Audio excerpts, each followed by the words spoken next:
Bonjour à toutes et à tous les amis et bienvenue sur la chaîne YouTube de So Catch by Al. Très heureux de vous retrouver pour un nouvel épisode de Let's Talk. Et non, je ne suis pas malade, je tousse un peu, j'ai la tête qui tourne, mais rassurez-vous, tout va bien, c'est juste la fatigue. Il y a quand même the doc wrestling, the wrestling doc avec moi, mais je te rassure, les symptômes ça va bien, je me sens bien. Tant mieux, salut Al, salut à tous, j'espère que tout roule. Merci de nous recevoir pour une consultation un petit peu spéciale. Un petit peu, ouais, un petit peu. Ça fait plaisir d'être là, on va discuter un peu. Bah ouais, on va discuter un peu. J'ai vu ta chaîne YouTube, j'ai vu que tu carburais énormément en ce moment. Je me suis dit, bah allez, on va aller voir ce qui se passe du côté de chez Doc Wrestling. Peut-être il en a pas mal à nous dire, je pense. Ouais, bah écoute, du coup, moi je suis impacté par la pandémie depuis 6 mois, je suis en chômage partiel, donc je peux pas bosser. Donc du coup, ce qui fait que j'ai d'autres projets à côté, donc notamment les chaînes YouTube et Twitch, donc c'est l'occasion ou jamais d'être super productif, de créer du contenu, d'essayer des nouvelles choses un petit peu, que ce soit sur ma chaîne de catch ou l'autre que j'ai ouvert justement au début de ce chômage partiel là. Et ça fait plaisir. Après, bon, j'avoue que j'ai un peu hâte de reprendre le taf aussi et de reprendre une vie normale, une vie sociale, tu sais, voir des gens, tout ça, ça me plaît aussi. Mais en attendant, je m'occupe et puis au lieu de traîner, de glander, j'essaie de produire un peu de contenu. Bah un peu beaucoup même, parce que t'as quoi? T'as la chaîne Dr. Wrestling, donc qui est entièrement consacrée au catch. Mhm. T'as Dr. Everything, Ouais. qui traite un peu de toute l'actualité. De tout. Ouais, de tout. Et sur Twitch, t'as une seule chaîne, c'est quoi? C'est Dr. Everything aussi? Aussi, ouais. En fait, à la base, donc du coup, j'avais ma chaîne Catch, si tu veux, ma première chaîne, là où je me suis lancé sur YouTube. Mais après, ensuite, j'ai eu envie de partir un peu sur autre chose que du catch, parce qu'il n'y a pas que le catch aussi dans la vie, il y a d'autres choses aussi intéressantes. Comme la commu était aussi un peu importante sur ma chaîne Catch, la jonction a pu être assez simple. Au début, j'étais parti sur une chaîne de jeux vidéo, parce que je suis très fan de jeux vidéo de gaming, donc j'avais appelé ça Dr Gaming. Après, ça avait plutôt bien pris. Je faisais un peu les mêmes formats, si tu veux, sur la chaîne de jeux vidéo que sur la chaîne catch. Mais en fait, je me trouvais encore une fois limité, si tu veux, dans un domaine, dans un secteur. Et en fait, ça m'emmerdait. J'avais envie de pouvoir parler de tout. Il y a plein de choses que j'adore. Le sport, l'histoire, la culture, la musique, enfin tout vraiment. Les séries, enfin il y a plein de choses que j'adore. Et donc du coup, de là est née l'idée de basculer sur Dr. Everything. En plus, ça faisait wrestling, gaming, everything. Donc c'était un peu tout si tu veux, dans le même champ. Et du coup, je me suis dit, je vais créer Dr. Everything, ça sera ma dernière chaîne. Et du coup, j'ai arrêté Dr. Gaming et mon Twitch, je l'ai lancé je l'ai lancé 6 mois avant ma chaîne Dr. Everything, si tu veux, mais j'avais déjà cette idée-là en tête. Du coup, donc j'ai appelé mon Twitch comme ça parce que j'ai fait également de tout sur Twitch. Beaucoup de catch, c'est sûr. Mais on fait du gaming, on fait du React, on parle de l'actu, c'est complet du coup. Ouais, j'ai regardé un peu, et tu sais que même à l'ancienne, je regardais tes vidéos de Dr. Gaming. Parce que c'est vrai, je l'ai pas mentionné, mais il y a aussi cette chaîne. Je regardais, je pense que t'as fait une vidéo sur Red Dead, Let's Play, je sais pas quoi. Ouais. J'étais à fond. Ouais, je faisais. En fait, je faisais des tests aussi. Dr. Gaming, en fait, c'est une chaîne qui m'a beaucoup servi, si tu veux, parce que Dr. Wrestling, j'étais dans mon confort et dans mes thèmes de prédilection, si tu veux, ça marchait plutôt bien. Dr. Gaming, je me lançais un peu dans un nouveau truc et j'ai fait des tests, je me suis planté sur certaines choses. Il y a des choses que j'ai essayé et je me suis rendu compte que c'était pas fait pour moi. Et c'était quoi vraiment tout ce qui est un peu let's play comme ça, tu vois. Let's play YouTube et tout, ça me plaisait bien de produire ça, mais au final, je trouvais que c'était pas vraiment moi. Je préfère 1000 fois faire ça sur Twitch parce qu'en plus, il y a toute l'interaction sur Twitch, on est en direct et tout, donc c'est vraiment différent. Après, les formats entre guillemets culturels sur les jeux vidéo, ça, il y a pas de souci. J'en fais d'ailleurs. Ma chaîne Dr Gaming, je l'ai fermée, mais je vais dans l'année transférer, si tu veux, toutes les grosses vidéos un petit peu que j'avais fait, on les retravaille un petit peu sur ma nouvelle chaîne Dr Everything. Ouais, faire des rééditions. Moi, j'avais fait la même chose quand j'avais... parce que tu sais, ma première chaîne a été fermée. Ouais. J'en ai rouvert une deuxième et j'ai fait il y a des trucs, il y a du contenu que j'aimais bien, ou en tout cas j'aimais bien le fond, mais j'aimais pas la forme, et c'était notamment le cas des Tough Life Wrestling Podcast. Parce que, en fait, au début de les gens me posent assez souvent la question, mais au début de ça, on voulait faire la toute première fois, le but c'était de faire les vidéos les plus dégueulasses possibles. Ok. mais en disant le contenu est très très bon. En fait, on voulait que du contenu, mais que tout le reste, on voulait que ça soit mal cadré, mal étalonné. Ok. On voulait que ça soit vraiment pas beau à regarder, mais en fait, on voulait se dire, les gens, ils sont quand même friands du contenu, et du coup, on va quand même proposer un contenu de qualité. Okay. Et en fait, quand la chaîne a fermé, je me suis dit, c'est vraiment dommage d'avoir perdu ces podcasts, parce que je trouvais que le contenu était vraiment ouf, bien travaillé. Et en fait, en les re-regardant, même moi-même, je me suis dit, c'est irregardable, en fait, parce que on a poussé le truc tellement loin de faire un format pas beau, que c'était... Bah, en fait, même si le contenu était intéressant, c'était pas très agréable à regarder. Ouais, c'était pas regardable du tout, quoi. Exactement. Ouais. Donc, du coup, j'ai fait des rééditions. J'ai changé le format. Il y a des trucs que j'ai complètement passé en audio. Il y a des trucs que j'ai réussi à rattraper. Pareil, j'ai vachement coupé le rythme un peu pour dynamiser. Et j'ai réuploadé tout ça en réédition. Et là, tu vois, la série rééditée, elle est 100 fois mieux, parce que tu gardes ton bon contenu et tu refais un peu. Tu vois, sur mes vidéos Dr Gaming, en fait, je les réédite aussi sur ma chaîne Dr Everything. Et là, j'en ai réédité pour l'instant une. C'est sur les jeux rétro. Et en fait, je l'ai carrément retourné. Si tu veux, j'ai gardé le montage de base, mais je l'ai retourné intégralement. Pour deux raisons. Déjà, parce que mon matos, il a évolué. Et que si je réupload une ancienne vidéo sur ma nouvelle chaîne, au niveau du son et de la caméra, enfin, la caméra, ça va, mais c'est surtout au niveau du son qu'il y a une vraie différence. Et aussi... Parce que quand j'étais sur Dr Gaming, si tu veux, j'avais mes cheveux super longs et ma grosse barbe. Et en fait, pour moi, ça, c'est plus moi, en fait. Ça, c'était une période de ma vie. Et c'est plus moi, en fait, tout simplement. Et donc, du coup, ça m'emmerdait, si tu veux, de réuploader tel quel, avec cette grosse barbe et ces longs cheveux, parce que ça faisait tâche par rapport à la dynamique que j'ai actuellement, quoi. Et c'est quoi ta dynamique maintenant, du coup ? J'ai une dynamique... en fait, si tu veux, quand j'étais sur Dr Gaming, c'était les derniers mois, quand j'étais à Paris, on s'appelait à l'époque et tout, je te racontais un peu, mais en gros, j'ai passé le Covid, j'étais malade une première fois du Covid chez moi, dans un 20 mètres carrés, ensuite j'étais confiné dans un 20 mètres carrés, j'étais en transition un peu professionnelle, je voulais me casser de Paris, et puis donc voilà, c'était pas forcément une bonne période à l'époque, même si ça transparaissait pas forcément sur YouTube et tout. Mais voilà, en fait, ça, c'est un peu l'ancien docteur, tu vois. Là, aujourd'hui, je suis sur une nouvelle dynamique et puis de toute façon, j'aime bien refaire les choses et tout, reproduire du contenu. Donc voilà, ça m'a fait plaisir de refaire ça et je le ferai pour toutes les vidéos, je pense. Ouais, ok. Moi, j'avais à peu près, pour différentes raisons, mais ouais, j'avais à peu près la même mentalité de me dire, déjà, mon matos, il a upgradé. Mes skills, elles ont upgradé parce que je monte pas forcément de la même façon que je montais il y a un an ou même 2 ans, tu vois. Toujours. Et ouais, je voulais ressortir un truc en me disant, ok, cette fois-ci, on arrête de rigoler. On fait vraiment un truc sérieux et c'était important pour moi de montrer aussi que j'étais capable de faire des projets un peu plus sérieux, un peu plus aboutis. Ouais, bien sûr. Alright. Et du coup, sur le format, parce que ça soit Dr Wrestling ou Dr Everything, en tout cas, je parle de la partie YouTube, parce que je sais que Twitch, c'est assez différent. Le format que tu fais, c'est grosso modo un peu le même. C'est du storytelling, comment on appellerait ça ? Storytime. Ouais, un petit peu.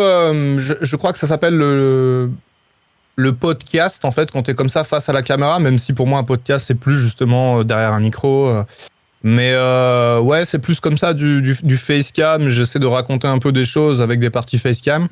Au début, si tu veux, sur Dr Wrestling, quand je commençais, j'avais presque pas de script. C'est-à-dire, je prenais un sujet et je brodais. D'ailleurs, c'est pour ça que les vidéos souvent étaient un peu plus longues, elles duraient jusqu'à 20 minutes. Ouais, on a un pro, Aujourd'hui, ça a changé, tout est scripté. Quasiment, je fais un tout petit peu d'impro, mais je scripte tout. Ça, c'est mon côté un peu perfectionniste. Je veux pas louper d'infos, je veux pas bafouiller, tu vois. Donc, je scripte tout. Je suis un peu le Vince McMahon du YouTube game. Mais c'est un peu tout le monde comme ça. Hein. Je fais pareil. Ouais. Et je sais que Sturi fait pareil. Ouais, Sturi aussi, fait pareil. Ouais. En fait, et c'est un peu ce que les gens oublient, c'est qu'en fait, on est des... Moi, j'ai l'habitude de dire que je produis du... Bon, c'est pas... je prends pas la grosse tête ni quoi que ce soit, mais j'ai l'habitude de dire que je produis du divertissement. Ouais, bien sûr. Et en fait, si tu veux qu'un truc soit divertissant, il faut que ça soit scripté, il faut que ça soit rythmé, il faut qu'il y ait de l'info, il faut que ça fasse bam, bam, bam, bam. Ouais. Et si t'es là en roue libre, ce qui est peut-être le cas des lives, et je dis pas que c'est moins bien, juste que c'est quelque chose de différent. Ouais, c'est pas pareil. Et je sais que les mecs que je connais qui font de la vidéo, parce que j'adore le milieu de la vidéo, qui font aussi du YouTube, mais sur complètement rien à voir avec le catch. Ils travaillent de la même façon. Tous les mecs qui ont un semblant de professionnalisme scriptent leurs vidéos. Un minimum, t'es obligé. Là, je suis parti sur un nouveau format un peu sur ma chaîne catch, où je réagis un peu à l'actualité. J'appelle ça les points catch. Franchement, je kiffe parce que justement, ça sort totalement de ma zone de confort et de mon cadre de travail, si tu veux. Je prends ma caméra, je prends un sujet. Par exemple, le dernier que j'ai fait, c'est sur Samoa Joe qui a été licencié. Voilà, je note 3 trucs dans mon iPhone, 3 points que j'ai envie de parler. Et je brode un peu là-dessus. Les vidéos durent entre 7-8 minutes et 10-11. Franchement, je trouve que ça va, c'est digeste. Je mets pas trop d'images, je fais un montage simple. Pour aller chercher la monétisation, ouais. 10 minutes. Ouais. Et puis surtout, en fait, je fais ça pour avoir du flux sur ma chaîne. Parce que si tu veux, comme j'ai souvent des gros projets quand même qui me prennent du temps, au montage, l'écriture, l'illustration, tout ça, ça me prend du temps. Donc je peux pas genre sortir des grosses vidéos tous les 3 jours ou même toutes les semaines, c'est difficile. Donc en fait, si tu veux, ce concept-là me permet aussi de faire du flux sur la chaîne, du flux perpétuel, du flux constant. Et du coup, de pas me retrouver comme ça m'est arrivé ces 3 dernières années, des fois, 3 semaines sans produire une seule vidéo sur la chaîne et que du coup, la chaîne soit un peu morte pendant ce temps-là, quoi. Alors, je trouve que c'est super intéressant ce que tu dis parce que j'ai été confronté au même problème. Moi, pareil, j'avais une assez grosse cadence et je pense que c'est aussi un peu une angoisse de... J'aime pas m'appeler youtubeur, mais on va dire de tous les gens qui font des vidéos et qui les mettent sur YouTube. C'est de rien avoir. Ouais. Je comprends. Tu te sens, justement, je parlais de flux, tu te sens obligé de mettre des vidéos? Avant, non. J'avais des idées. Puis avant, surtout, la première année et demie, je me creusais beaucoup la tête, si tu veux. J'y pensais souvent, parce qu'en plus, c'était en train de monter, donc j'étais presque à 100% focalisé là-dessus dans ma vie, quoi. Et là, oui, je pensais surtout à faire des bonnes vidéos et je prenais mon temps. Aujourd'hui, c'est différent. Aujourd'hui, justement, j'ai besoin de donner plus de flux. J'ai besoin d'entretenir une certaine interaction parce qu'aujourd'hui, il n'y a plus que YouTube maintenant. Il y a Twitch, il y a Discord aussi. J'ai un serveur Discord où il y a presque 800 personnes. C'est tout un écosystème maintenant qu'il faut entretenir tout simplement. Il ne faut pas laisser à l'abandon. Donc, en fait, aujourd'hui, ça a bien changé par rapport à ça. Ok, parce que moi je me rappelle que j'avais cette pression aussi de faire des vidéos, de me dire il faut pas que les gens m'oublient, il faut que je sois présent, il faut que je sorte du lourd tout le temps. Et je sais que ça m'a fatigué de ouf. Ouais. Et à un point même où, je parle en tout cas de la première chaîne, des fois j'étais pas vraiment 100% satisfait des vidéos que je sortais. Et c'est vraiment un truc sur lequel j'ai pris du temps. Aussi parce que moi du coup entre mes 2 chaînes j'ai eu une grosse pause de... Allez, 5-6 mois. Parce que du coup, en fait, j'ai essayé de récupérer la première chaîne en me disant putain, j'ai quasiment 10K abonnés, je peux pas perdre ça, tu vois, et tout. Ouais, c'était dur. Oh mon gars, j'étais au bout de ma vie. Et du coup, voilà. Et puis au bout d'un moment, je me suis fait une raison, j'ai dit vas-y, tant pis, on va repartir à zéro. Je me suis dit, c'est aussi le moyen de tout recommencer, de faire des trucs propres. Ouais, d'un côté, oui. J'en avais parlé aussi au tout début de la réouverture de la chaîne, que j'avais un peu le sentiment de m'être libéré en fait, parce que du coup je me suis dit bah ok, tant pis, sur cette chaîne là je vais faire que ce qui me plaît et je vais sortir que des vidéos dont je suis fier, tu vois. Ouais. Et du coup je sors un peu moins souvent qu'avant par la force des choses. Je comprends. Ouais, je comprends. J'étais très comme ça au début, mais par contre il y a quelque chose moi qui m'a souvent guetté, c'est le burn-out YouTube. Ouais. Ça, c'est quelque chose qui existe vraiment. Pour le coup, je pensais pas, mais de temps en temps, tu as des créateurs qui te font une petite vidéo avec un écran noir, j'arrête YouTube ou je prends une pause ou quoi. Ça, c'est quelque chose qui existe vraiment. Et quand tu es très, très impliqué dans un projet, et moi, ça a été mon cas, j'étais vraiment très, très impliqué. Encore aujourd'hui, je suis impliqué, mais plus de la même manière. Aujourd'hui, j'ai un peu plus de recul par rapport à tout ça. Il y a 1 an, 2 ans, j'avais pas de recul, si tu veux. J'étais à fond dedans, à 100%. Et souvent, le burn-out YouTube m'a guetté. Et parfois, sur certaines période, j'avais trop bossé en fait. J'avais trop bossé et juste, j'en pouvais plus. Il fallait que j'arrête. Et il fallait que je sorte de ce cycle-là. Et pendant 1 semaine, 2 semaines, 3 semaines, voire des fois 1 mois, j'arrêtais totalement. Mais c'est nécessaire de savoir se gérer, je trouve, quand tu produis des vidéos, parce que tu peux vraiment te laisser prendre par la dynamique et après t'épuiser moralement quoi, et mentalement surtout, quoi. C'est clair, je vois exactement de quoi tu parles. Et même moi, ces derniers mois, bon, je suis pas en mode burn-out ni quoi que ce soit, mais j'essaie vachement de prendre du recul sur tout ce qui est en fait les réseaux sociaux de manière générale. Ouais. Tout ce qui est Insta, Twitter, parce que Twitter c'est le repère du... Si tu veux être en dépression, va sur Twitter. Ouais. Vraiment, Je sais. Vraiment, si tu veux te faire bâcher en 5 minutes, si tu as envie de te flageller, va sur Twitter. En 5 minutes, si tu te lèves de bonne humeur, passe un quart d'heure sur Twitter et ton avis changera tout de suite sur la vie. Et bon, Facebook un peu moins parce que pour moi c'est plus un réseau social vieillissant, Facebook, et c'est plus genre c'est une vache à lait, quoi, tu vois, c'est le truc, c'est rodé, ça se passe comme ça, tu sors ton truc, ouais, c'est un peu de la promotion, mais ça reste classique. Mais vraiment Insta et Twitter, et moi je me sentais vraiment consumé par ces trucs là, genre en mode la moindre notif et tout, fallait que je réponde, fallait que je regarde.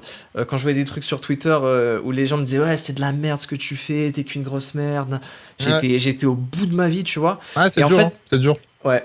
Et j'ai appris plusieurs choses. J'ai appris qu'il y a des gens qui étaient déjà juste jaloux de ton travail, qui n'étaient pas forcément bienveillants en fait envers toi. Parce que tu vois, le problème, c'est pas, je dirais, d'accepter les critiques. Je veux dire, je peux totalement concevoir que ce que je fais, déjà, ça plaît pas aux gens. Je dis, je suis pas censé plaire à tout le monde. Et puis... que des fois, oui, il y a des vidéos qui sont moins bonnes que les autres, comme on disait tout à l'heure, même si j'essaye, in fine, que ça soit plus le cas. Parce que j'ai vraiment envie de toujours être au top, et j'essaye de toujours prendre le temps de sortir des trucs au top. Mais du coup, ouais, voilà, et j'ai été vachement affecté par ça, et j'ai décidé, j'ai pris quelques mesures, avec des grosses guillemets, mais sur Twitter, déjà, il y a un filtre que j'ai découvert, c'est un utilisateur qui me l'a conseillé et qui a changé ma vie. C'est que déjà, je ne vois plus les tweets des gens qui n'ont pas soit leur adresse email vérifiée, soit leur numéro de téléphone vérifié. Et ça, déjà, ça a changé ma vie. Parce que là, t'enlèves tous les haters qui créent 10 comptes. Oui, juste les comptes trolls et qui viennent t'insulter Mm. en mode un peu infondé. Tu vois, c'est pas une question d'être anonyme. Je pense que tu peux être anonyme sur Twitter, utiliser un pseudo, Oui, bien sûr. j'aime la tartiflette 43, tu vois, et dire bon, bah, j'aime pas les vidéos de So Catch by Al, aucun problème. Le truc, c'est vraiment je pense, l'insistance et la violence parfois des commentaires, parce que il y a des gens juste qui disent des choses qui sont violentes verbalement et qui sont pas forcément constructives. Et ça, déjà, mettre ça en place, ça m'a beaucoup aidé. Et pareil, sur Insta, j'essaye de moins y aller, je poste vite fait, j'essaye de poster une fois toutes les semaines, une fois tous les 10 jours. Mais j'essaye pareil de plus... Parce qu'en fait, j'avais l'impression de partager... moi, j'ai un compte Insta qui a pris beaucoup, tu vois. À un moment, quand je suis allé à WrestleMania il y a 3 ans, mon compte Insta, il a pris de ouf. Et j'avais en fait l'impression de plus forcément avoir de vie privée. J'avais l'impression que tout ce que je faisais, je le mettais sur Insta.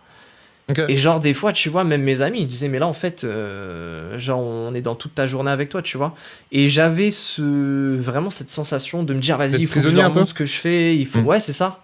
Il faut que je leur montre ce que je fais. Et je suis obligé, en fait, parce que si je le fais pas, ils vont m'oublier.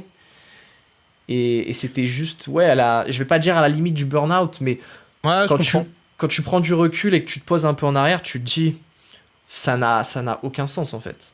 Ça n'a aucun sens. Moi j'ai une conception un peu différente par rapport à ça. Déjà, j'ai des réseaux publics et des réseaux privés. Et naturellement, les réseaux privés, personne du public ne les connaît, et inversement, tu vois. Et au niveau d'Insta, Twitter, tout ça, moi aussi, j'ai cette sensation, ce besoin d'aller voir toujours ce qui se passe. J'ai plein de messages, des fois c'est difficile, je peux pas répondre à tout le monde. Et en plus, moi, je suis un mec, j'ai pas de notification activée. C'est-à-dire que même Discord, même pour communiquer, des fois c'est difficile. On se parle souvent avec 6 heures d'écart. Ça, c'est avec tout le monde. Je suis désolé, mais je suis comme ça. Twitter, Insta, pas de notification activée.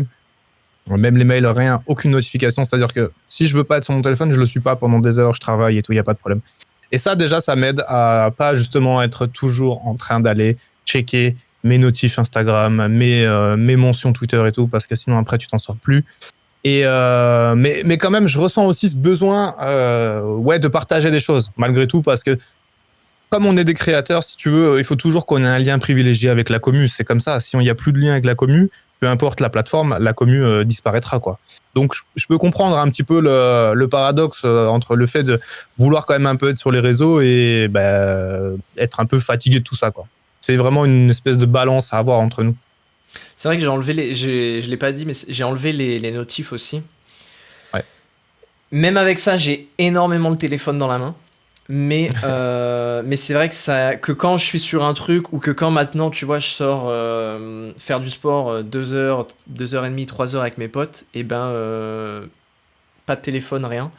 Et ça, c'est vrai que du coup, j'arrive à me bloquer des plages où je me dis, bon là, c'est pour moi en fait. Et je vais pas faire de story, je vais pas faire de Twitch, je vais pas faire de photos, je vais rien faire, je vais juste vivre le truc avec mes potes dans la vraie vie et me faire kiffer. Et c'est vrai que ça m'a aidé pas mal aussi. Bon, ça c'était un peu la discussion réseaux sociaux, j'ai envie de dire. Il y a un truc que tu fais que moi je fais pas, c'est Twitch. Là en fait moi j'ai l'impression d'avoir 40 ans parce que je ne vais pas sur Twitch, je connais rien de Twitch. Ah tu vas pas sur Twitch, tu connais pas du tout? Je vous regarde vite fait des fois, hein, je regarde toi, je t'avais regardé la dernière fois, je regarde Catch News, des fois quand j'ai un petit lien qui passe, je clique, je regarde 10-15 minutes, de voir un peu mais juste en spectateur, tu vois, le fonctionnement et le principe.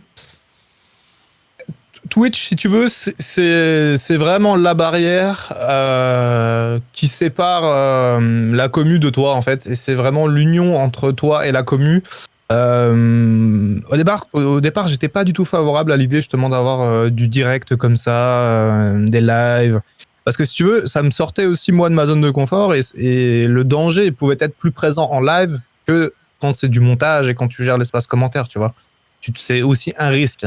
Après, au début, j'étais pas du tout à l'aise en live, c'était une catastrophe, je connaissais rien à Twitch et tout. Mais bon, la commu a été tout de suite très, très soudée, on a fait pas mal de choses, on a développé Twitch ensemble, on a développé du coup Twitch et Discord, donc ce qui a fait encore une fois un espèce d'écosystème entre le tout. Et aujourd'hui, ça fait presque un an, j'avais démarré en mai 2020, ça fait presque un an qu'on est sur Twitch, on est 2600, je crois, sur la commu Twitch. Ça augmente de plus en plus. Il y a de plus en plus de nouvelles personnes qui nous rejoignent. Moi, je fais beaucoup de contenu catch, mais pas que. Je me refuse, si tu veux, à faire que du catch sur Twitch. Parce que, encore une fois, il n'y a pas que le catch dans la vie. Le catch, c'est cool, c'est OK. On peut parler de l'actu. Mais quand on est sur un jeu ou quoi, on se concentre dans le jeu. Mais après, ouais, on fait plein de choses. On fait des reacts, on fait du gaming, on fait vraiment beaucoup de choses. Là, si tu veux, par exemple, pour te montrer à quel point la chaîne est hétérogène, dans ma commu, j'ai remarqué qu'il y avait beaucoup de personnes qui étaient fans de F1. Okay. Moi-même, je suis un fan de F1. Donc, j'ai commencé à sonder un petit peu sur Discord et on est tombé d'accord sur le fait que, en fait, on allait faire des reacts, si tu veux, comme je faisais avec les reacts de pay-per-view WWE. C'est-à-dire, en gros, je me pose devant ma caméra, je regarde le show sur Network sans, bien sûr, l'image, sinon je me fais striker. Et les gens réagissent dans le chat avec moi. Et là, je vais faire pareil pour la F1 les dimanches, les jours de Grand Prix, quoi. Donc c'est plutôt cool. J'aime beaucoup la façon dont la chaîne Twitch évolue parce que justement, elle n'est pas prisonnière d'un style, si tu veux. Et bien sûr, il y a certains programmes qui plaisent plus que d'autres. Je le vois sur les statistiques. Mais je suis vraiment heureux que voilà, ce soit pas une chaîne Twitch de catch parce que c'est ce que je voulais pas. Moi, j'ai ma chaîne YouTube de catch, ma chaîne de tout. Et la chaîne Twitch est une chaîne de tout, même si forcément on parle de catch de temps à autre. Mais du coup, c'est quoi? C'est une chaîne de tout, mais un peu plus authentique, un peu moins préparé, un peu plus genre tu mets la cam, il y a un truc qui passe, t'as envie d'en parler, t'en parles? Ouais, c'est ça, c'est exactement ça. C'est en gros Twitch, c'est je prends ma cam et en fonction de mon humeur ou de ce que j'ai vu dans la journée, on parle de ça. Si tu veux, le dernier live que j'ai fait, on a joué à un petit jeu tranquille et on a fait que de parler de la Super League parce que c'était dans l'actu. Et c'est comme ça, des fois on a des débats sur des séries, sur des films, sur le sport. Tous les dimanches, on regarde du catch ensemble parce que sur Twitch, il y a un truc qui est cool, c'est que tu peux regarder du contenu YouTube. Okay. Pour la WWE, par exemple, je prends les matchs de la WWE qui sont proposés sur leur chaîne officielle. Comme ça, il n'y a pas de risque de strike ni rien. Et on se fait une playlist et puis on regarde ces matchs-là, donc du coup sur Twitch. Et ça permet aussi de discuter en même temps, de préparer Si par exemple il y a un pay-per-view le soir, on va en discuter. Et voilà, c'est cool. On essaye de faire des trucs un peu original, quoi. Et je sais que Sturi s'est lancé aussi sur Twitch, je crois, l'année dernière. Ali de Catch Club aussi. Catch News, ils étaient là un peu avant, mais on est tous... on fait tous un peu ça sur Twitch et je trouve ça sympa aussi qu'il y ait un petit peu de catch sur Twitch. Même si, encore une fois, moi, c'est pas exclusivement ce que je fais. Putain, c'est ouf parce que vraiment pas... j'ai beaucoup de mal à voir l'intérêt de ce truc-là, quoi. Genre, je sais pas. Ouais. Moi, tu vois, le live, j'aime bien. J'adore ça. Vraiment, je suis un gros fan des lives. Mais pour moi, il faut un live un peu ce que j'appelle en plateau. C'est-à-dire, t'es là, tu vois, par exemple, pour un pay-per-view, sur un pré-show, une review, t'es en plateau, boum, tu parles du truc, et tu vois, t'es que un peu sur ça. J'ai du mal un peu à voir l'intérêt que les gens peuvent trouver. En fait, tu regardes quelqu'un regarder un truc, je sais pas, tu vois, Ouais, mais je pense que le véritable intérêt, avant tout, c'est le partage. C'est le partage et la communication. Parce que c'est un moment convivial, je trouve, Twitch, que ce soit pour moi ou pour les viewers. Mais moi-même, du coup, maintenant, je suis devenu viewer à certaines occasions. C'est convivial, tu réagis à ce que le streamer peut faire. Tu discutes aussi avec lui. D'un côté, c'est une discussion. Il y a aussi des gens dans le chat qui discutent entre eux. Donc, c'est tout un groupe comme ça, qui ont des centres d'intérêt en commun, et je trouve ça intéressant. Il y a des débats, il y a des gens qui deviennent amis des fois dans les chats Twitch. Enfin, c'est vraiment, c'est comme un espèce de grand lieu de rencontre, mais virtuel, quoi. Putain, dans 10 ans, on pourra dire après, j'ai rencontré ma meuf sur Twitch. Exactement. Exactement, mais c'est vraiment sympa. Et ça marche comment? Petite question que je me pose, je pense que les gens qui connaissent pas forcément Twitch aussi peuvent se la poser. Je pense qu'il y a un intérêt financier. Comment ça marche? Ça marche comme YouTube avec... Non, ça marche pas pareil. Twitch, en fait, la plupart des revenus de YouTube viennent de la publicité. Ouais. Sur Twitch, c'est différent. La publicité ne rapporte presque rien. Twitch récupère 95% des revenus publicitaires et toi, tu as que 5%. Autant dire que c'est que dalle. C'est vraiment que dalle. Twitch, en fait, c'est un système, si tu veux, d'abonnement. En gros, si tu soutiens un créateur sur Twitch, tu peux donc le suivre, être un follower. Et si tu veux vraiment l'aider, tu peux t'abonner à sa chaîne Twitch. En gros, c'est un abonnement à 5€. Si tu veux, c'est comme les souscriptions sur YouTube. Okay. Tu vois les souscriptions sur YouTube? Ouais, c'est ce qu'on appelle... alors, je sais pas si c'est lié à YouTube Premium, mais oui, tu peux dire je m'abonne de façon payante à cette chaîne. Ouais, c'est ça, pour avoir du contenu exclusif ou d'autres choses. Et bien, sur Twitch, c'est pareil, en fait. C'est exactement le même modèle. Tu t'abonnes et en fait, tu as accès à, par exemple, à des emotes, des emojis assez fun du créateur. Tu n'as plus de pub. Tu as d'autres petits avantages comme ça. Et c'est ça, en fait, qui fait la majeure partie de la manne financière de Twitch, en fait. Ce sont les abonnements. D'accord. Bah, du coup, je comprends très bien que tu te sentes obligé d'avoir un flux maintenant.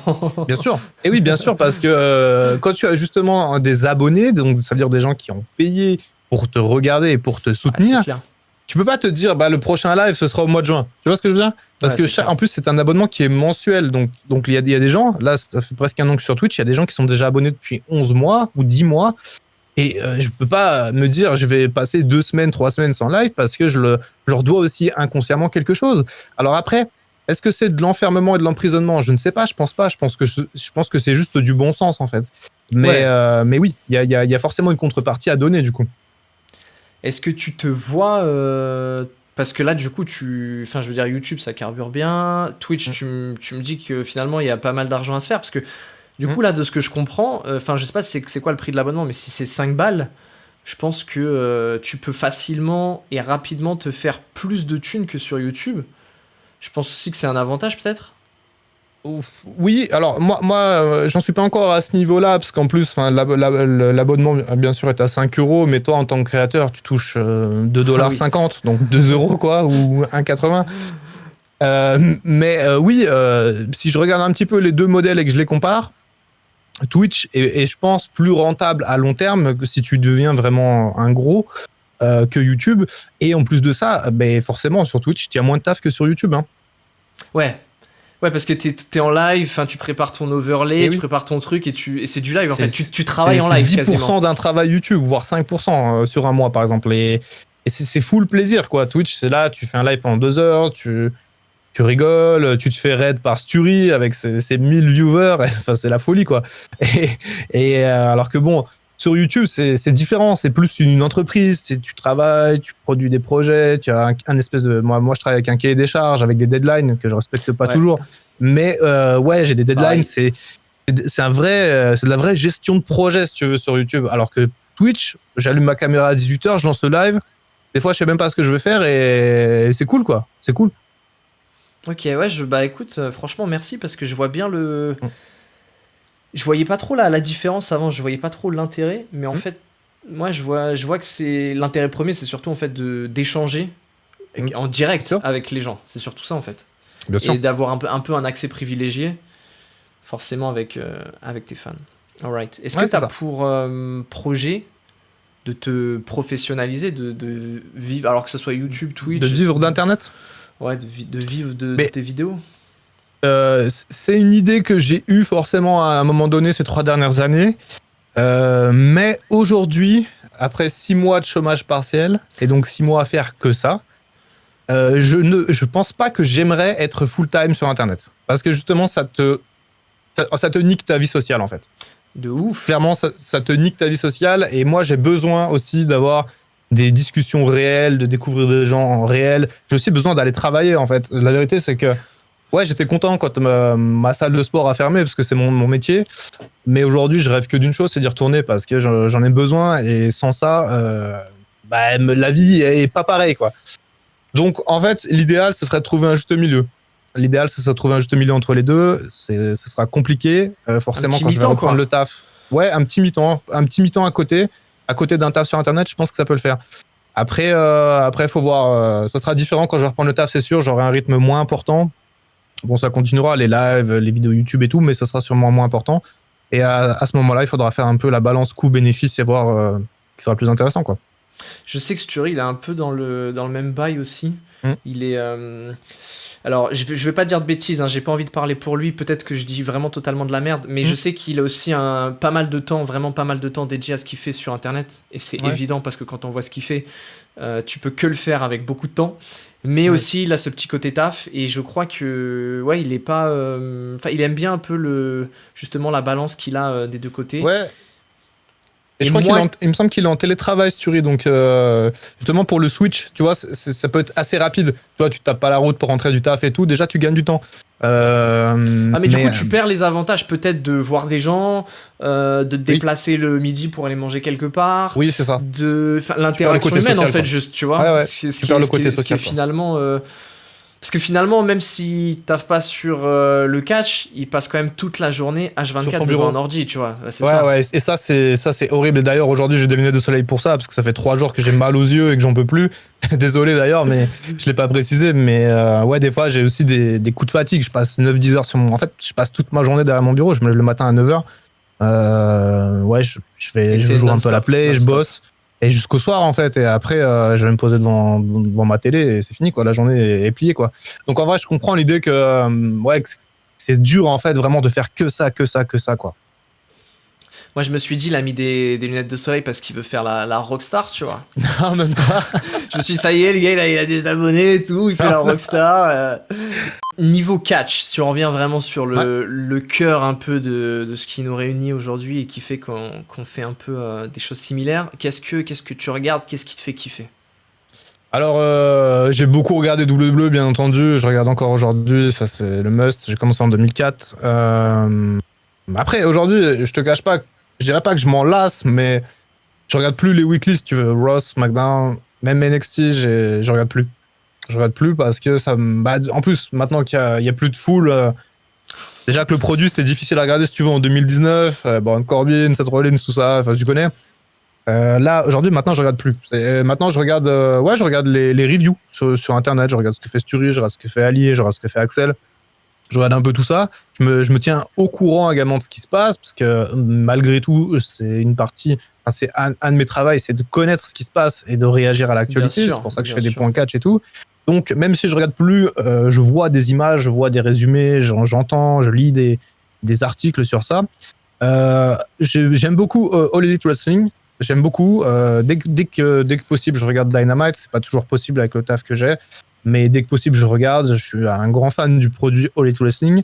New Japan aussi. New Japan, je regarde pas assez par rapport à tout l'amour que j'ai pour cette promotion, si tu veux. Mais j'aimerais tout voir, mais c'est pas possible. En plus, j'ai pas le NJPW World et c'est assez compliqué de regarder si tu as pas cet outil-là. Ouais, c'est clair. Et après, de temps en temps, je regarde un œil sur ce qui se fait aussi un peu dans l'indie. Comme je te disais, on regarde des fois du catch le dimanche sur Twitch et parfois j'aime bien mettre un petit match de Riptide Wrestling par exemple, tu vois, ou des petites promotions comme ça qui sont très peu connues et qui nous ont sorti des matchs vraiment cool. Donc voilà, je passe ça et ça permet aussi de faire découvrir à ma commu Twitch qu'il peut y avoir d'autres du bon catch hors WWE, quoi. Et ta commu, elle regarde quoi? Elle regarde des trucs comme toi ou Non, majoritairement WWE. Ouais, c'est ça. Principalement une petite frange qui regarde All Elite Wrestling, mais ça correspond à, je pense, je dirais 15%, j'allais te dire, et encore. Même NXT, si tu veux, NXT, on est à 30%, je pense. Et pourtant, NXT, c'est quand même devenu la troisième brand. Mais même NXT, je pensais que ça allait être plus haut, mais c'est globalement WWE main roster. Et comment tu sens les fans quand tu montres autre chose que WWE? Comment c'est quoi les réactions? Tu sens que tu perds du monde je vois les statistiques déjà. Les statistiques ne trompent jamais. J'ai sorti, si tu veux, en début d'année 2020, une vidéo sur la NJPW. Une vidéo assez grosse, un gros projet assez complet. Et là, je me suis rendu compte immédiatement au nombre de vues que les gens ne regardaient pas ça et ça ne les intéressait pas. Ouais. Est-ce que du coup, tu t'interdis de faire des choses à cause de ça ou... Non, je m'interdis rien, mais c'est sûr que ça rentre en compte dans le processus de création d'une vidéo, tu vois.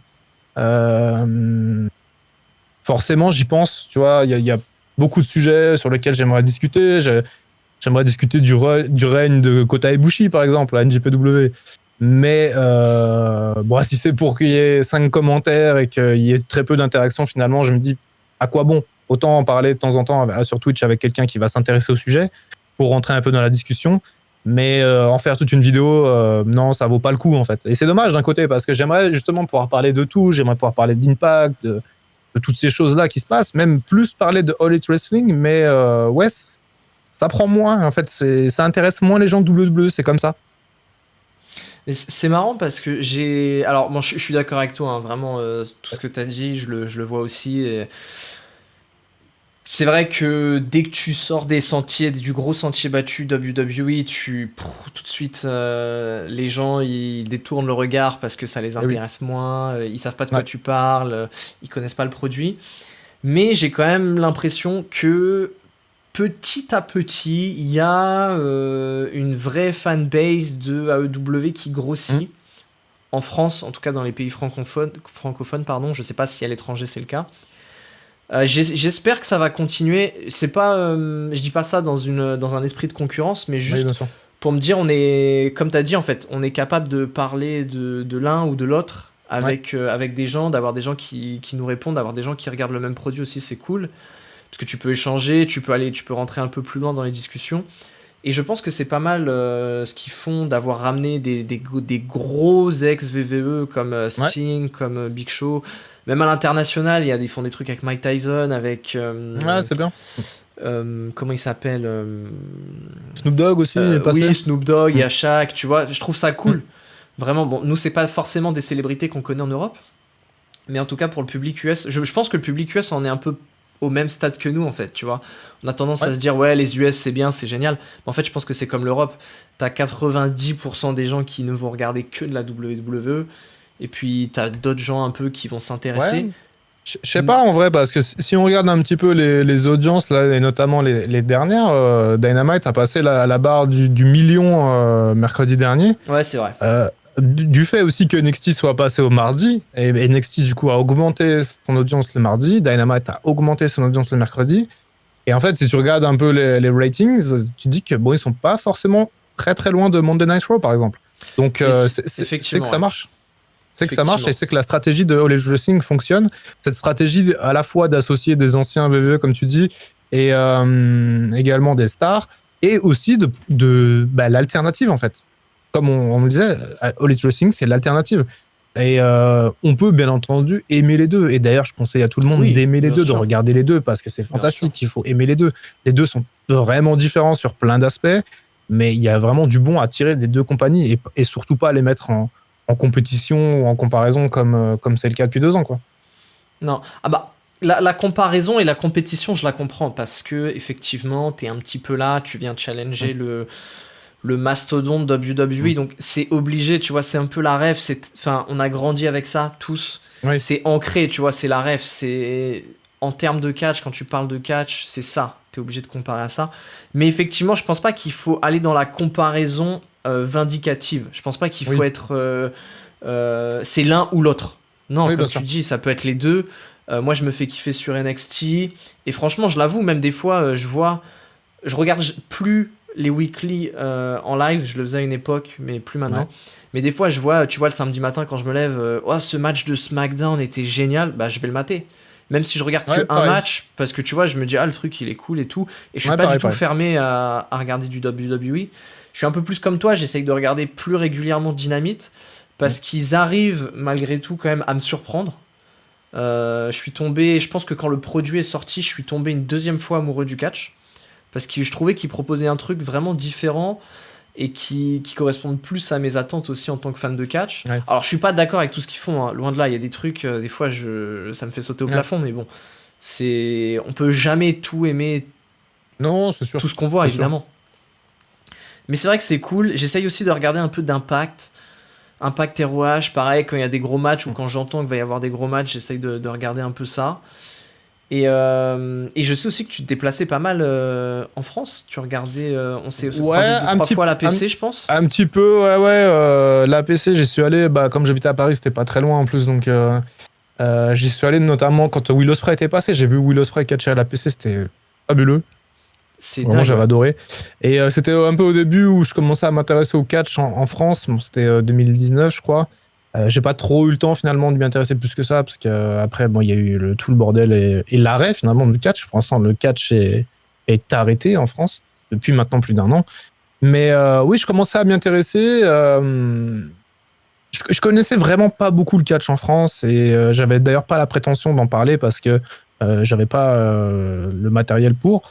Mais ouais, j'avais beaucoup aimé ce show-là à la PC. Il y a des talents comme Senza, Tristan Archer, Aigle Blanc, enfin tous ces mecs-là, je les trouve vraiment hyper talentueux et j'étais vraiment subjugué en fait par le niveau qu'il y avait en France et le peu de reconnaissance finalement que ces mecs avaient par rapport à ce qu'ils produisaient, quoi. Mm. C'est clair. Non, non, le niveau en France a vraiment monté ces dernières années. Ça se voit dans tous les domaines. Ça se voit dans le ring. Ça se voit aussi au niveau organisationnel des promotions. Ça se voit au niveau de la communication. Ouais. Encore une fois, tout n'est pas parfait et on peut toujours s'améliorer. Mais c'est vrai que je pense l'augmentation du niveau ces 3 dernières années correspond peut-être à ce qui s'est passé En ces 10 15 ans. dernières années, tu vois. Ouais, Ouais. c'est ça, c'est vraiment. Ça a été. J'ai envie de dire qu'on a été supporté un petit peu par. Je sais pas si t'as suivi, mais il y a eu un peu un gros boom du catch en Angleterre entre 2016, 2017, 2018. C'était un peu the place to be, tu vois. Ok. C'était un peu la. T'avais US, Japon, Angleterre. C'était vraiment un Ok. peu tout le monde venait là, c'était ouf. Et je pense que ça a donné une bonne impulsion à l'Europe. Parce Ouais, qu'il bien y a sûr. l'Allemagne qui a suivi et il y a la Avec la France VXV. aussi. Ouais, exactement. Et il y a la France qui en a vraiment beaucoup profité. Et c'est vrai que maintenant, on est arrivé, en tout cas avant la pandémie, à un niveau qui était assez élevé. Et j'espère que ça continuera d'augmenter par la suite. Ouais, moi aussi, parce que effectivement, comme tu dis, enfin quand je suis allé à la PC, j'avais vraiment l'impression de voir un vrai show de catch, quoi, vraiment qualitatif. Et pas. Enfin, même comme tu dis, la communication, les affiches ont changé, tout est plus professionnel qu'avant, en fait. Et mais tant mieux, en fait, parce il était temps. Parce que, il me semblait, enfin, tu Ouais. dois le savoir plus que moi, que le catch en France était justement un peu en retard par rapport à plein d'autres pays dans ce domaine-là, quoi. Alors je sais pas si on peut vraiment dire en retard, mais c'est vrai que ça évolue à différentes vitesses. Il y a des pays Mhm. qui évoluent un petit peu plus vite que nous. Et je parlais tout à l'heure de l'Angleterre. Nous, on a grossièrement, je dirais, entre 4 et 5 ans de retard sur la scène anglaise. Et quand je vois ce qui se passe parce que j'ai habité aussi un petit peu en Angleterre pour le catch. Je suis allé vivre 1 an là-bas où je travaillais sur le catch à plein temps. Et quand je suis revenu en France, j'ai vu vraiment qu'on avait un peu la même évolution finalement avec 4-5 ans de retard. Et je me dis, c'est vraiment dommage qu'il y a eu cette pandémie parce que on est vraiment arrivé à un moment où ça augmentait, ça devenait très très gros. Il y avait des feds qui naissaient, il y avait du guest qui venait de plus en plus souvent. Il y avait vraiment des match cards intéressantes, il y avait des dream match, même sans parler forcément d'ultra gros names, mais il y avait des promotions, des promoteurs qui faisaient l'effort de faire venir d'autres catcheurs européens, des catcheurs asiatiques, parfois des catcheurs mexicains. Et on était vraiment arrivé, je trouve, à un niveau incroyable. Et j'attends de voir la reprise avec beaucoup d'impatience. J'espère que cette évolution ne se sera pas essoufflée. Ouais, je pense pas, honnêtement. Les gens seront tellement heureux quand on pourra reprendre ça. J'espère surtout qu'en fait, économiquement, ça tiendra pour les structures. Parce que c'est surtout ça le problème, c'est que ne rien faire fait que les promotions de catch gagnent moins d'argent, les catcheurs aussi. Donc, est-ce que certains catcheurs, finalement, n'ont pas arrêté le catch pour bosser ailleurs, pour vivre tout simplement, parce qu'ils peuvent plus vivre de leur passion. Mais au niveau de la hype et de l'intérêt, au contraire, je pense que quand on pourra reprendre tout ça, j'espère dans 6 mois, moins d'1 an, quoi. Mais je pense vraiment que la foule et les fans seront présents et feront du bruit et seront très heureux surtout de revoir le catch en France. Ouais, c'est clair. Tu parlais tout à l'heure du match Will Ospreay, Senza, Tristan Archer. Je l'ai commenté. Il est dispo gratuitement sur ma chaîne YouTube, donc si tu veux le diffuser et faire un live reaction un dimanche, pourquoi pas, avec plaisir. Pour montrer un petit peu, bon, peut-être que tu vas faire des mauvaises stats, mais pour montrer un peu à ta commu c'est pas ce grave. Qui se passe aussi. Il y a des choses bien qui se passent chez nous, et je pense que... parce qu'en fait, on sait très rapidement pointer du doigt quelque chose de mauvais. Je pense que les fans de catch sont les spécialistes dans ce domaine. Et je pense aussi que du coup, il faut faire l'effort quand il y a quelque chose de bien, de le souligner, de le montrer. Et c'est vrai qu'on a eu la chance d'avoir ces dernières années des bons trucs. Et dont j'étais très content de faire partie, dont j'étais très content de pouvoir mettre ça un petit peu en avant. Donc, il faut persister dans cet effort. Et même si on sait que ça ne deviendra jamais la WWE ou quoi que ce soit, juste dire aux gens, hey, regardez, il y a des mecs qui font des choses pas mal à 50 km de chez vous. Ça peut être cool, tu vois. Ouais, carrément, je suis d'accord avec ça. Bon, merci à toi. Pour finir rapidement, là, si tu devais vite fait me dire un peu le catcheur qui te fait kiffer du moment. En ce moment ? Toute fête confondue. Roman Reigns. Depuis son heel turn. Ouais, depuis son heel turn. En fait, si tu veux, je l'attendais depuis tellement de temps, son heel turn. Vraiment, enfin, je pensais qu'ils allaient le faire tourner en 2017 après la retraite de l'Undertaker. Ça aurait été énorme. Après, j'ai commencé à perdre espoir, du coup, à le voir dans les main events de WrestleMania, toujours aussi fade. Bon. Et là, du coup, il est revenu en tant que heel avec Paul Heyman. J'aime beaucoup cette association. Et pour moi, c'est le personnage le plus important en ce moment à WWE.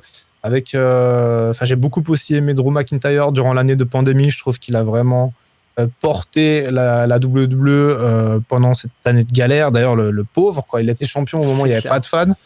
Vraiment, il a un peu le mauvais rôle, mais ça prouve aussi sa valeur. Et sinon, Kenny Omega aussi, qui est fantastique, qui est en train de... The Forbidden Door is open, comme ils disent. Il est en train d'être un peu partout à la fois, du côté d'Impact. On sent qu'il y a aussi des choses qui vont se faire avec NJPW. On sent qu'il y a une espèce de grande alliance entre les petites fêtes, entre guillemets, à côté de l'ogre WWE. Et Kenny Omega est au centre de tout ça, et je l'adore. Je préférais quand même sa gimmick quand c'était le cleaner, le vrai cleaner.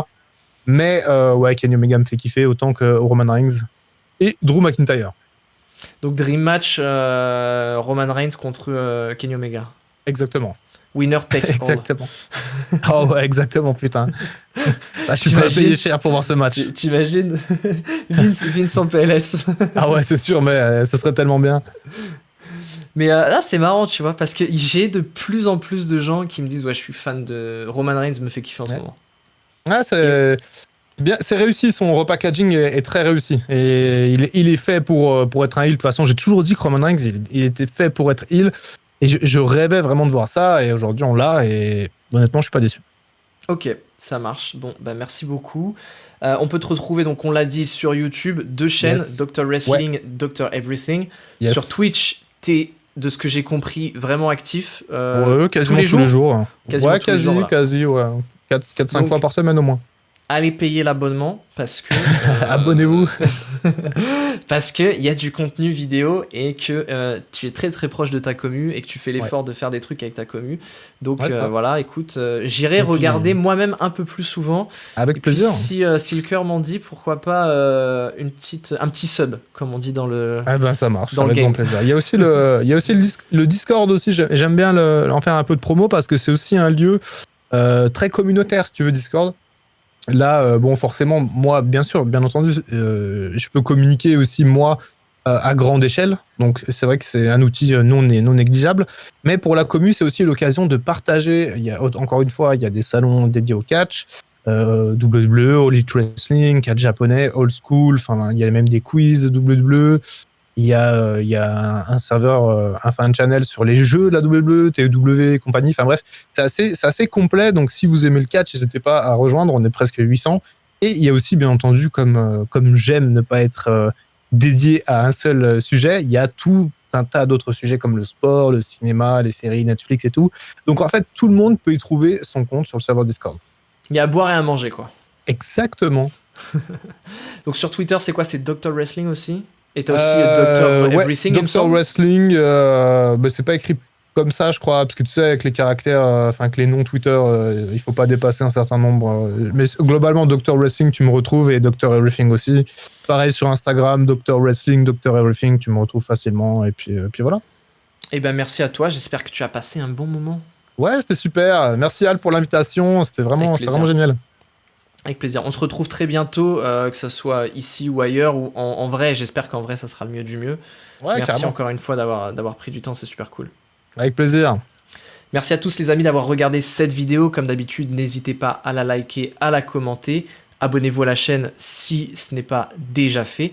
On se retrouve très bientôt. D'ici là, restez à l'affût, restez affûtés. Ciao, ciao. Bye bye.